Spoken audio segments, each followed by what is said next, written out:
कालांतर में फिर एक बार हिरण्याकश्यपु विद्यालय में आया। फिर से प्रहलाद जी को उठाया, गोद में लिया।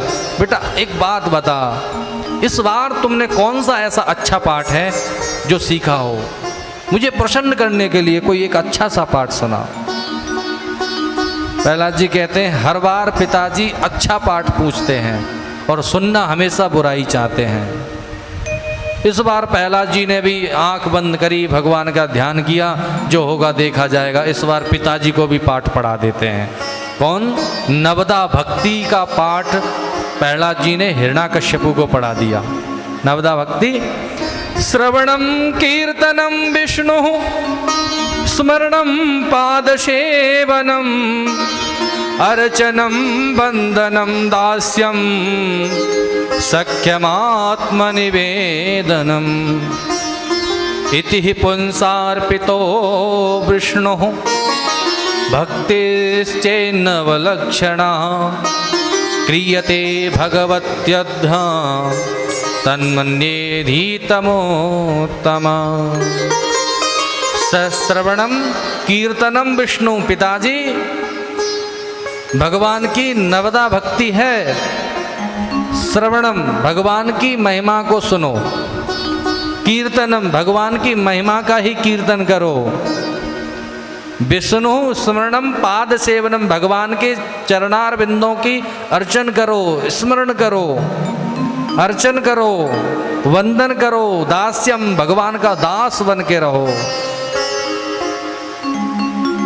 आत्मनिवेदनम, शक्य आत्मनिवेदनम, हम अपने शरीर से जो कुछ भी करें परमात्मा को निवेदित कर दो। जैसे ही नवदा भक्ति सुनी, हिरण्याकश्यपु को फिर से क्रोध आया और फिर से फेंक दिया। संडावर्ग जी को बताया, बुलाया, आ जाइए महाराज, मैंने तुमसे पहले भी कहा था तुम इसको दैत्य नीति सिखाओ, तुम कहां से इसको शास्त्र नीति पढ़ा रहे हो? संडावर्ग जी कहने लगे, भैया महाराज माफ कर दो, हम लेकिन इसे नहीं पढ़ा रहे हैं और हमें यह भी नहीं पता कि और कौन पढ़ा रहा है इसमें। हमारे विद्यालय में कोई भी शास्त्र नीति नहीं चल रही है, दैत्य नीति पढ़ाई जा रही है। लेकिन आपका ये पुत्र पता नहीं कहाँ से पढ़ के आता है। महाराज ये न तो बाहर जाता है, न बाहर से कोई अंदर आता है, लेकिन ये पता नहीं कौन इसको पढ़ाने आता है। कोई शक्ति है, कोई देवी शक्ति है। अरे दुष्टो, तुम झूठ बोल रहे हो, मैं तुम्हारा वध कर दूंगा। प्रहलाद जी को उठाया और अपने गणों को आदेश दिया, जाओ इसको मृत्युदंड दे दो।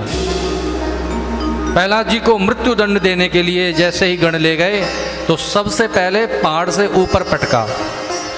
भगवान ने प्रहलाद जी को ऐसे गोद में ले लिया जैसे कि माँ अपने बच्चे को गोद में लेकर के झूला झुलाती है।